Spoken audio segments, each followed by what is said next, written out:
5 minutes ago, a decision was made behind palace doors that no one believed would ever happen, not publicly, not privately, not under any circumstance. A royal order, delivered without ceremony, stripped one of the most powerful figures in the monarchy of her visible authority. Courtiers froze. Staff whispered. And deep inside the palace, the balance of power shifted in a way that may never be reversed. Before we go deeper into what this really means for the royal family, make sure to subscribe so you don't miss a single update. The moment the ban was issued did not arrive with raised voices or dramatic declarations. It arrived quietly, carried through trusted channels, spoken in careful language that left no room for interpretation. Timing was everything.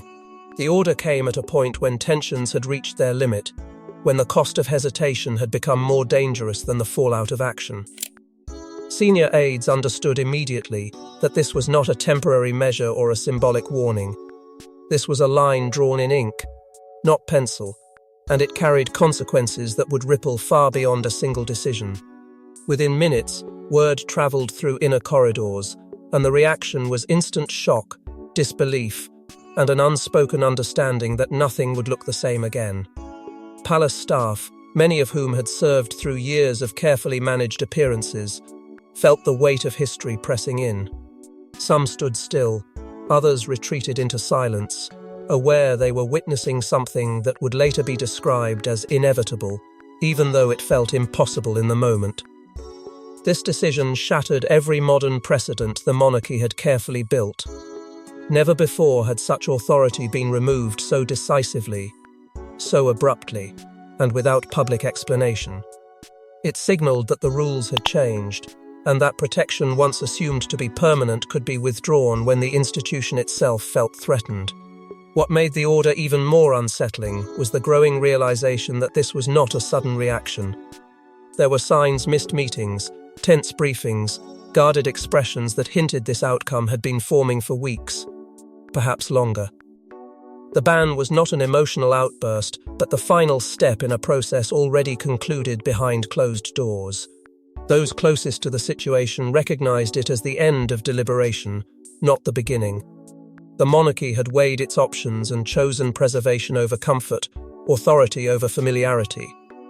Inside royal residences, the fallout was immediate. Plans were quietly altered, schedules rewritten, and long-standing assumptions erased in a matter of hours. Conversations stopped mid-sentence when footsteps approached. Doors closed more softly than usual. And hovering over everything was the absence of a response from Camilla herself. No statement, no appearance, no reassurance. That silence became its own force, feeding speculation, intensifying unease, and confirming that the ban was neither misunderstood nor exaggerated. It was real, and it was absolute. But this order didn't come from nowhere, because long before the ban, something far more dangerous was already brewing inside the palace walls. Royal revolts aren't loud. They don't come with raised voices or public declarations. They begin in hushed corridors, coded conversations, and looks that linger a second too long. For weeks, something had been unraveling inside the palace, an internal fracture that senior royals and trusted staff could no longer ignore. And when the revolt finally surfaced, it was already too late to stop. The first signs were subtle enough to be dismissed, but persistent enough to unsettle those who knew the palace rhythm by heart. Senior aides noticed briefings that no longer aligned, instructions quietly questioned, and an unusual tightening of communication among departments that rarely coordinated without cause. What initially felt like routine friction soon revealed itself as something far more deliberate. Conversations ended abruptly when certain names were mentioned. Decisions stalled without explanation. Loyalty, once assumed, began to feel conditional. As days passed, it became clear this was not a collection of individual frustrations, but a coordinated resistance forming beneath the surface.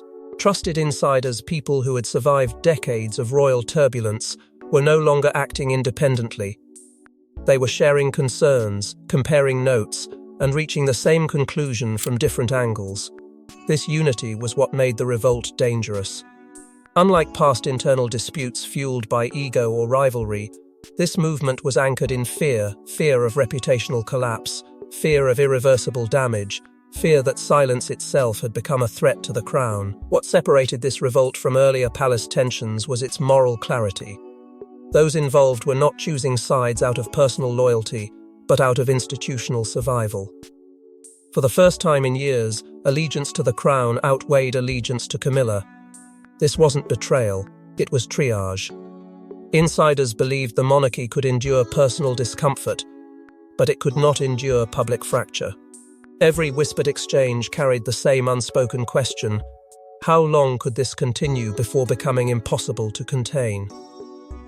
Evidence of the unrest did not remain confined to back corridors for long. Carefully worded summaries began reaching higher levels, stripped of emotion but heavy with implication. Patterns were outlined, risks were highlighted. And eventually, a message arrived where it mattered most. Charles did not hear about the revolt through rumor or speculation. He received it through documentation measured, precise, and impossible to dismiss. What he read made one truth unavoidable: the palace was no longer unified, and disunity was bleeding outward. The greatest danger was exposure. Insiders knew that once fractures reached the public sphere, control would be lost. Leaks would not be framed as misunderstandings but as evidence of decay. The revolt understood this risk intimately, which is why pressure mounted to act decisively and quietly.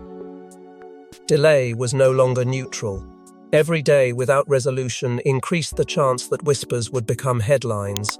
And once that happened, no ban, no statement, no correction could fully restore authority. By the time action was taken, the revolt had already achieved its most significant objective. It forced a reckoning. The palace could no longer pretend this was manageable through patience or compromise. The ground had shifted, and everyone inside could feel it. Some hoped for restraint, others braced for fallout. But all understood that the center of gravity had moved, and the monarchy was being pulled toward a moment it could no longer avoid. And at the center of this storm stood Camilla, herself unaware, or unwilling to believe, that the ground beneath her was already collapsing. Camilla's power was never loud, never ceremonial, and never officially acknowledged. It lived in influence, access, and presence. For years she walked beside the crown, shaping moments without appearing to touch them. But insiders say there was a one final move that shifted quiet discomfort into outright rebellion, forcing the palace to decide whether loyalty had turned into liability. Behind closed doors, her influence expanded in ways that were subtle enough to defend, but persistent enough to unsettle. Invitations shifted. Agendas quietly changed shape. Conversations that once included a broad circle narrowed, then narrowed again, until decisions seemed to flow through a single, unspoken channel. Senior figures noticed patterns forming: who gained access, who lost it, and how certain outcomes appeared inevitable before discussions officially began. None of it broke rules outright. That was the problem. It lived in the grey space where authority is implied rather than declared. As this influence deepened, unease spread among senior royals who understood how fragile balance truly was. What troubled them wasn't ambition alone, but proximity. Camilla's constant presence at moments meant to symbolize unity began to feel like overreach. State matters blurred with personal weight. Private preferences appeared to carry public consequences. The monarchy had survived tension before, but this felt different, less like disagreement and more like displacement, as though an invisible hand was steering the institution away from its own safeguards. The behavior that finally raised alarms wasn't dramatic. It was repetitive. A refusal to step back when restraint was expected. An insistence on remaining visible when discretion was required. Palace officials began to question whether judgment had been clouded by assumption, by the belief that access equaled immunity. Tolerance, once extended in the name of stability, started to look like surrender. And when tolerance lingers too long, it hardens into resistance. Caught in the middle were staff members who carried the emotional cost of this shift. They navigated conflicting expectations, absorbed tension without acknowledgement, and learned to read rooms before entering them. Whispers replaced clarity. Anxiety replaced routine. For many, loyalty to the institution demanded silence, even as the weight of that silence grew heavier by the day. They felt the strain of holding together something that no longer felt aligned. What shocked insiders most was how profoundly Camilla appeared to underestimate the backlash. Years of quiet accommodation had created an illusion of acceptance. Boundaries blurred, then vanished, until resistance finally surfaced with a force no one could soften. The revolt was not sudden, it was overdue. And by the time it emerged, it carried the momentum of every overlooked warning and every dismissed concern. And while Camilla pushed forward, King Charles was facing a decision he had avoided for years, one that would pit duty against devotion. King Charles has always been defined by patience, by restraint, by waiting. But patience has limits, and insiders say the moment he reached his came quietly, late at night, surrounded by reports he could no longer dismiss. What he read forced him to confront a truth he had resisted. Protecting the crown now meant making a deeply personal sacrifice. For years, Charles had balanced affection with obligation, believing time could soften conflict and loyalty could absorb strain. He told himself that endurance was strength, that the institution could withstand internal tension so long as it remained unseen. But the documents before him told a different story. They spoke of fractures widening, of confidence eroding, of risks no longer theoretical. Each page narrowed his options, turning delay into a decision of its own, and a dangerous one. The pressure from senior royals had been mounting steadily, not through confrontation but through concern. Carefully chosen words, measured warnings, a shared understanding that the monarchy was entering a phase where perception could become reality overnight. They did not ask him to choose sides. They asked him to choose survival. And that distinction weighed heavily, because it reframed the problem not as a personal conflict, but as a test of leadership he could no longer postpone. What haunted Charles most was the realization that waiting now carried greater consequences than acting. Inaction had begun to signal consent. Silence had started to look like approval. The longer he hesitated, the more he risked appearing complicit in a drift he did not control. This was not the crisis he had prepared for, yet it was the one history had placed in his hands. And history, he knew, is unforgiving to those who hesitate at turning points. The emotional cost of choosing the institution was steep. It meant acknowledging that love does not exempt one from responsibility, and that proximity to the crown does not guarantee protection from its demands. It meant accepting that personal happiness could not outweigh public duty, not when the stakes involved trust, continuity, and legitimacy. In that moment, Charles understood that kingship is often defined less by what one gains than by what one must give up. When the decision was finally made, it reshaped his reign overnight. Not because it was loud, but because it was final. The patience that had once defined him now gave way to resolve. Authority, once exercised cautiously, became unmistakable. Those who had questioned whether he would ever draw a line saw that he had, and that it had cost him more than anyone would ever publicly acknowledge. And yet, the weight of that choice did not lift with its execution. Power, at the top, is profoundly lonely. There is no room for reassurance, no space to share doubt. The crown does not comfort, it demands. And as Charles absorbed the consequences of his own resolve, he knew the hardest part was not the decision itself, but carrying it alone. But Charles didn't act alone because voices from the next generation were already demanding change. This wasn't just a crisis of the present, it was a battle over the future. Senior heirs, watching closely, had grown increasingly alarmed by what Camilla's presence symbolized at state events. Behind closed doors, they made it clear: the monarchy could not move forward while carrying unresolved fractures. and for the first time their voices carried undeniable weight. For years, the next generation had been patient observers, careful not to overstep, aware that influence must be earned before it is exercised. But patience began to feel like permission, and observation turned into concern. They saw how appearances lingered in public memory, how symbolism hardened into narrative, and how repetition created assumptions that could not be easily undone. What troubled them most was not a single moment, but the accumulation of moments, each one quietly reinforcing a perception they believed the monarchy could no longer afford. State events became the breaking point because they were never just ceremonial. They were declarations. Every appearance sent a message about hierarchy, continuity, and intent. To the heirs, Camilla's continued presence at these moments blurred lines that should have remained unmistakable. It risked overshadowing the future with unresolved tension from the past. And in an era where legitimacy is constantly tested, they feared ambiguity would be interpreted as weakness rather than unity. Private conversations followed, measured at first, then increasingly direct. These were not confrontations fueled by emotion, but discussions shaped by urgency. Advisors listened, notes were taken, scenarios were explored. The heirs spoke not as challengers but as custodians of what comes next. They raised questions about trust, about public confidence, about the thin margin between respect and resentment. Each conversation tightened the circle around a conclusion no one wanted to reach, but many believed was unavoidable. What changed everything was the unspoken ultimatum that followed.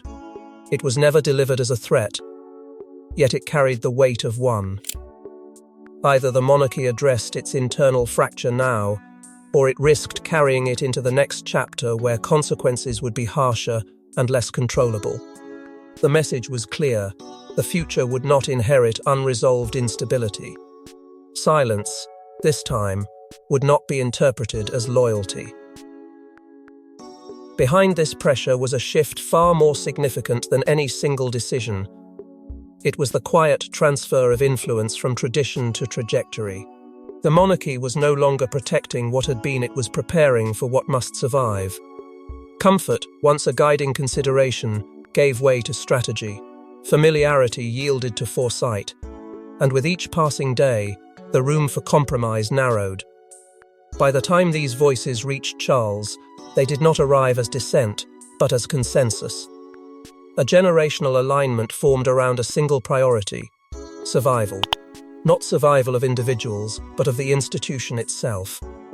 The heirs were no longer waiting for change, they were demanding readiness. And readiness required clarity about who represented the monarchy, who shaped its image, and who would step back when the moment demanded restraint. With the pressure closing in from all sides, the palace prepared for a decision that would redefine visibility, status, and power. A ban from state events sounds simple, but in royal terms, it's seismic. It's not just about absence, it's about erasure, about who is seen, who is recognized, and who silently fades into the background. Insiders say this decision wasn't symbolic, it was surgical, designed to send a message without saying a single word aloud. State events are the monarchy's most powerful currency. They are where legitimacy is displayed, where hierarchy becomes visible, and where authority is reinforced through presence alone. To stand there is to belong. To be excluded is to be redefined. Those who understand the institution know that visibility is not ceremonial, it is strategic. And removing someone from that stage alters how power is read, both inside palace walls and far beyond them. Internally, exclusion signals a recalibration of trust.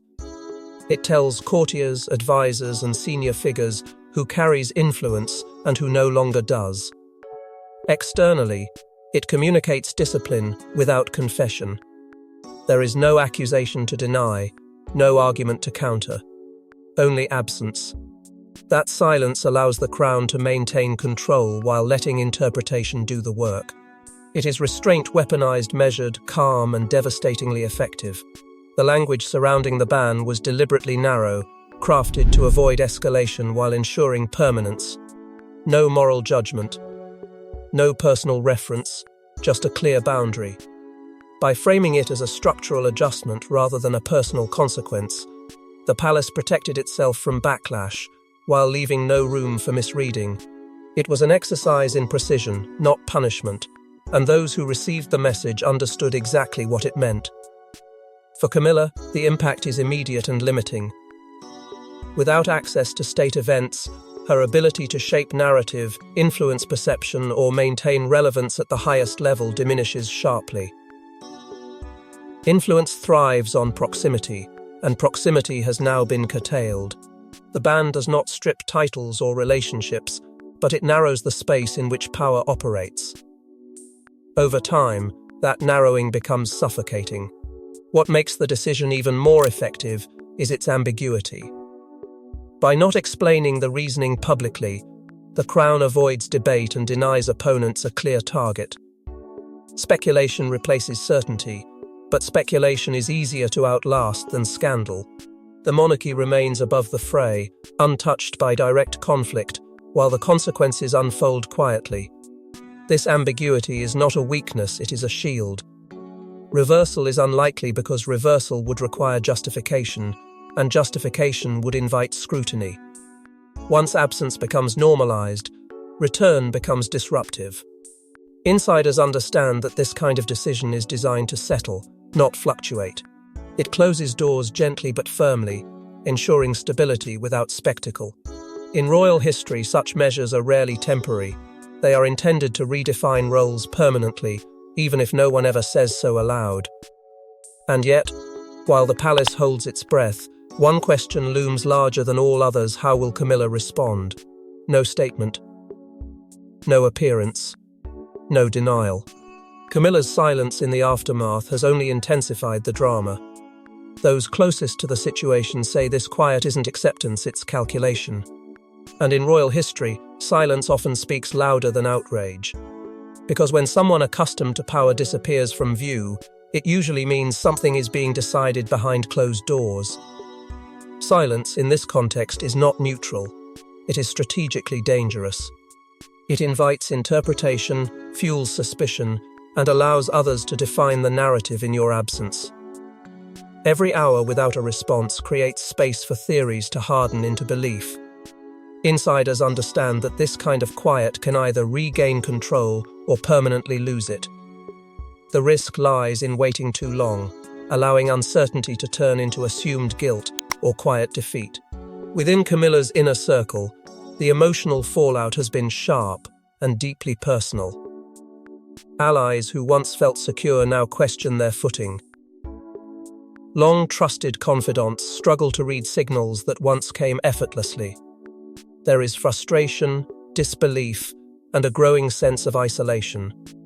The absence of public reassurance has left even her supporters unsure whether they are witnessing restraint or retreat, and that uncertainty erodes confidence faster than any formal announcement ever could.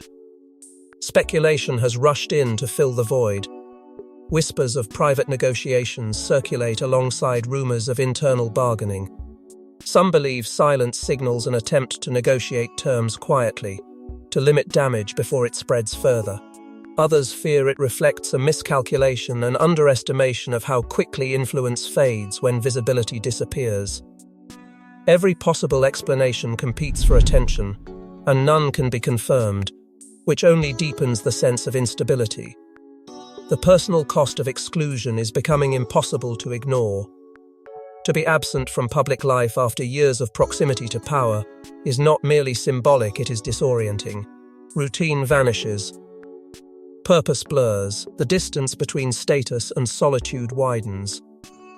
Even without public confrontation, the emotional weight of being sidelined presses heavily, reminding everyone involved that royal privilege does not protect against personal consequence. As silence continues, rumors do more than circulate, they gather momentum. Each unanswered question becomes evidence for someone else's conclusion. Staff sense tension returning to spaces that had briefly calmed. Allies grow cautious. Opponents grow bolder. The longer the quiet persists, the greater the risk that any eventual response, whatever form it takes, will arrive too late to redirect the story. And if tensions resurface without resolution, escalation becomes unavoidable. Silence can only hold for so long before it breaks under pressure. Whether through leaks, confrontation, or irreversible decisions, something will eventually force the next move. The only uncertainty is who will make it, and on whose terms. But the real consequences may not be personal at all, because the monarchy itself now stands at a crossroads. This isn't just a scandal, it's a turning point.